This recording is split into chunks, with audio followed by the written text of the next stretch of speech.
Hello everybody, thanks for joining. This is The Tube and we're still here with special editions regarding the web-related topics of the war here in Israel and Gaza. There's a lot to talk about. Let's start. The fighting between Israel and Hamas hasn't significantly slowed down business in the tech bubble here in Israel, but there is a growing tension inside the Tel Aviv tech sphere.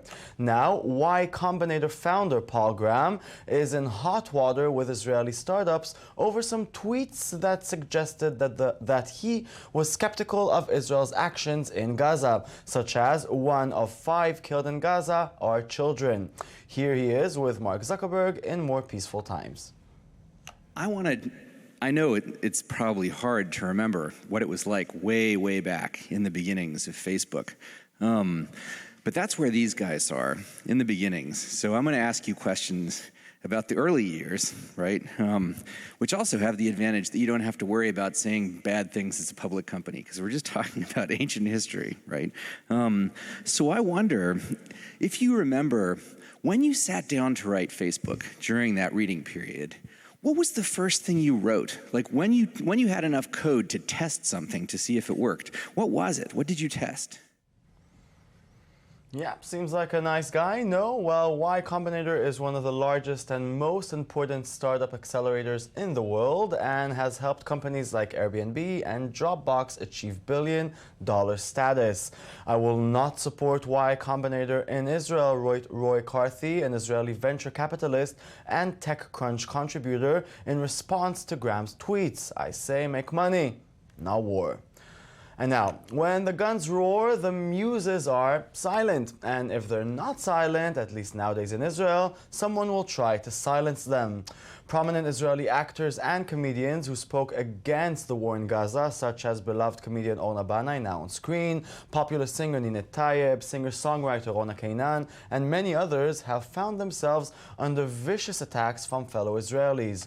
Facebook has become a battlefield in which every Israeli artist who dares criticize the government or the validity of Operation Protective Edge is immediately web-lynched by hundreds, if not thousands, of hateful and violent comments. Some artists have taken to the streets of Tel Aviv in protest of the war and of the attempts to silence them, encountered by right-wing demonstrators who called them traitors, but most have shied away in fear. With me in the studio is a great actor, comedian, and singer, the multi-talented Tomer Sharon. Good evening. Hey. Who has some first-hand knowledge about this whole being an activist in this time of war, a celebrity. So you are very political on your Facebook page. Can you tell me what kinds of attacks you have experienced? Well, it moves from death threats to I'll rape your sister, threats to I'll rape your mother, threats to I'll burn you on the stake, threats. These are just the simple ones. Some threats come from intelligent people, which are even more fearsome. What sounds super scary. Are you afraid? I'm not afraid. I don't know why, because I'm the type of man that, during a bombing, I go out to the roof and water my plants. So I'm not afraid, but I'm aware of fear. I went to the demonstration and I saw people get beat up by right-wing extremists with neo-Nazi T-shirts. Mm-hmm. I'm talking about real neo-Nazi T-shirts. And I was afraid, because I am afraid of violence, but in Facebook, I try to talk to everybody. I try not to erase. You leave everything. I said we have a lot more to talk about. Let's show our audience from around the world a little bit of your artistic persona, and we'll be right back. I'm so lonely, so lonely, so lonely and sadly alone. There's no one, just me only, sitting on my little throne. I work really hard and make up great friends, but nobody listens, no one understands. Seems like no one takes me seriously. And I'm so lonely, a little lonely. Oh, poor return me. Yeah, that's Yeah, your goodbye I from didn't Kim remember that. Jong-il, Emperor of North Korea. That was lovely. You know, Israeli actors and musicians are usually afraid to say something political because it's going to hurt business. Isn't everything that's going on now proving them right? Yes, they are right. Because when Orna Banai, she got fired from her campaign to a shipping company, that hurts her. It's obviously right. It's really, really hard to make a comment about politics, even if you're not an artist. And there's something about the culture in Israel that makes an artist. People think that artists should be like puppets, you know, make me laugh and shut up. Although history has proven that artists should and could because of their you know, because people know them, should So make they a difference. They could, but in Israel they don't. They can't. Some of them can, some of them can't, some of them can and will pay the price. And you're willing to pay the price. Well, I worked mostly in the theater in the last few years, so I don't see where the price would be paid. But I guess that there is stuff that goes on and that I don't know about. And some people are saying, I don't want this guy because he's a left-wing. No, you work with an audience. You want the audience to love you, and now they're telling you Yeah. we hate you. It's something, you know, basic in the way you feel your connection with your audience here in Israel. It is strange, and in my case, because I'm a comedian, it's even stranger and even to absurdity. Because I was just talking to Yaron here, and I reminded him, like, I had a conversation on Facebook the other day. A guy that needed to tell me that something that I wrote was funny. Now, he's a right-wing extremist, and he said, listen, you piece of scum, you made me laugh. And I said that. And that made me laugh. And I say, listen, you, thank you. And the rest of the dialogue was, hey, man, I like you, I love you, blah, blah, blah, until, hey, let's meet for coffee. I mean, it started like, I'm going to kill you. And it ended up like 4 lines afterwards, so let's meet for coffee. So I like that. So there is a chance for dialogue, even though everything's so violent and scary online? Always a chance for dialogue. Always a chance for dialogue. That's why I like. That's why I like this kind of media, because it makes. First of all, you're not afraid of a person that is not there. Okay? You're behind the keyboard, and you're not really afraid of him. In a demonstration, a guy comes along, want to hit you. Oh, I can't talk. But you can say something, you know, that will make you, between the drops, connected to him in some way. Some people you can't talk to, and that it's a lost cause. But some people can.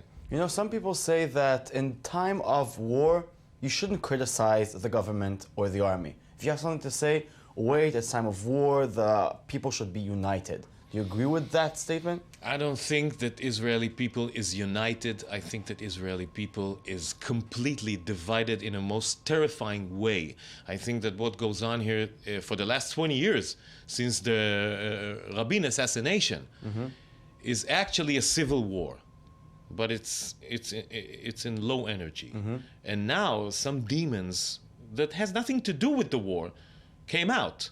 These demons has to do with our society, with extreme neoliberal way of thinking. That is the problem. It all comes down to money. It all comes down to decent living of us and of them. In Gaza, which is hell, You know, we all know that. We don't see many pictures of what goes on in Gaza. On the internet, we can see what's going on. On the internet, we can see it. But it is hell. And this hell is going to come to our streets too. If we don't talk to each other in a manner that expresses... No, I agree with you. I think the dialogue is completely rotten, and it's a civil war for 20 years. But thank you for, at least saying bravely what you have to say online, even though you are getting lots of threats. I appreciate it. And thank you very much for coming here. Thank you. You're welcome. IDF spokesperson unit is working overtime these days on every existing form of media, including social media, such as YouTube, Facebook, Tumblr, and even, as we reported on Monday, Tinder. But the IDF was criticized for not talking enough about the humanitarian situation in the Gaza Strip and the need for aid for people there. So now, as of today, the IDF spokesperson has started to publish propaganda videos online calling to send aid to the Gaza people and showing how the IDF lets such good pass into Gaza. The thing is, those videos are made for outside of Israel, as they speak only English. There's no Hebrew version of the video at this moment, possibly because it will anger Israelis in the home front. Check it out. Workers at Israeli security crossings face constant danger as a result of rockets fired by terrorist organizations in Gaza. Despite these risks, the crossings allow trucks carrying supplies to enter the Gaza Strip. The IDF goes beyond its legal obligations when facilitating these aid transfers. Medical equipment, food, gas, hygiene products, and other supplies necessary for the civilian population are transported into Gaza through the Kerem Shalom crossing. The IDF works closely with international organizations in order to determine which goods need to be transferred, when, and in what amounts. The Liaison and Coordination Administration makes every effort to continue its activities for as long as the security situation permits, even amid ongoing terror attacks. Yeah. Sometimes you really don't need money from donors and organizations to make a good message online. Really, you don't. A tweeted photograph of a Lebanese journalist kissing her Jewish boyfriend has inspired many to post similar photos on Twitter and Facebook with the hashtag Jews and Arabs refuse to be enemies. In the photo shown here that started the trend, Sulum Anderson, daughter of former AP Middle East Bureau Chief Terry Anderson, smooches her American-Israeli boyfriend. Sulum wrote in a New York Magazine essay saying, "We wanted to spread an idea that would be heard not just by the people who agree with it, but by those who don't. Militancy and anger haven't helped bring this to an end. Maybe we thought it was time for a different approach. We here at the Tube love your approach." Now, propaganda might be the most important battlefield in the round of combat in Gaza. World public opinion is what both Israel and Hamas want at their side. And the IDF is increasingly getting help in that battlefield from average Israelis behind their computers at home. A group of third-year students in advertising and marketing communication at UNO Academic College decided to join the Hasbara effort in the international arena and created several videos hoping they can go viral. One of those videos shows the Billboard chart around the world and takes 15 seconds from every hit, the time it takes to Israelis to reach shelter in the south of the country. On another video, they took the Michael Bay blockbuster Armageddon to prove the same point. Take a look.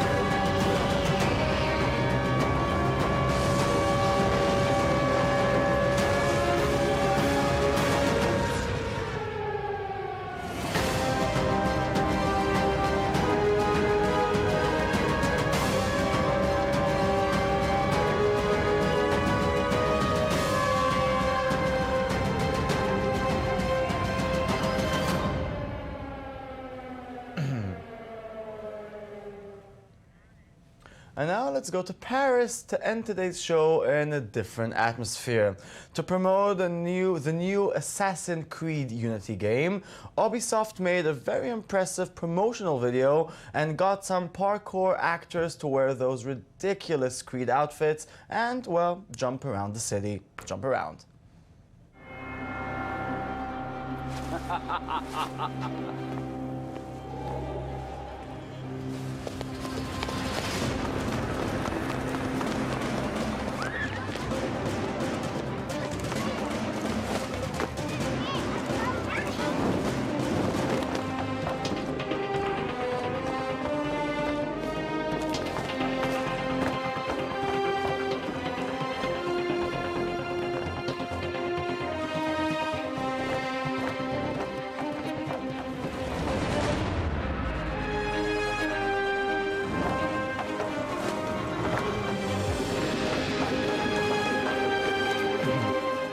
And that, my friends, is what we call escapism. That's it for today's show. Thank you very much for watching. Log on to our Twitter and our Tumblr. It's TheTube24. And always remember, there's no way to peace. Peace is the way. Goodbye. See you tomorrow. Goodbye.